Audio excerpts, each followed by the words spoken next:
নমস্কাৰ ৰাইজ, মই প্ৰথমটো সৰু ব্লগলৈ সকলোকে স্বাগতম জনাইছোঁ। এতিয়া শুই উঠিছোঁ এতিয়া গা পা ধুই ডিউটি যাম। এইটো আমাৰ চুইমিং পুলটো হয়। এইটোতে সদায় গা ধুওঁ মই ডিউটিলৈ যোৱাৰ আগত, কিন্তু আজি গা ধুব নোৱাৰিলোঁ। মানে আজি 4জন মানুহে মানে আজি টিকেটটো বুকিং কৰি দিছিলে চুইমিং পুলটোৰ কাৰণে। সেইকাৰণে তেওঁলোকৰ টিকেটকেইটা দি থোৱা হ'ল। সেইকাৰণে তেওঁলোকে ধুই আছে, এনজয় কৰি আছে পূৰা মতিবলতে গা ধুলোঁ। আৰু এইকেইজন কালিয়ে গা ধোৱা হয়, তেওঁলোকৰ গাটো শুকুৱাই নাই কাৰণে তেওঁলোকে উঠি যাবই পৰা নাই। এইজন আমাৰ ৰজা। আৰু মই এতিয়া ধুনীয়াকৈ ওলাই আহিছোঁ, স্কুটিখন লৈ লওঁগৈ।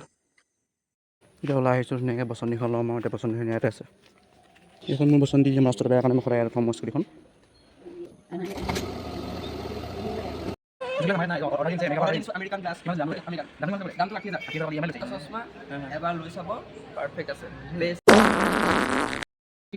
এইফালে পেচেণ্ট আহিলে মানে পেচেণ্টক মই টিকেট দি আছোঁ। তাৰপৰা টিকেটটো দি লৈ মানে চাহ খাবলৈ কিবা এটা আনিবলৈ যাম।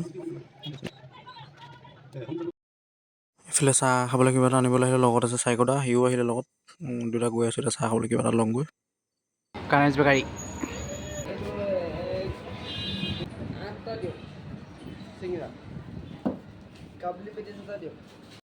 এতিয়া ৰাইজ আমাৰ ডিউটি শেষ হৈছে আৰু এইফালে তলা চলা মাৰিলোঁ আৰু এইফালে এতিয়া ঘৰলৈ যাব ওলাইছোঁ আৰু।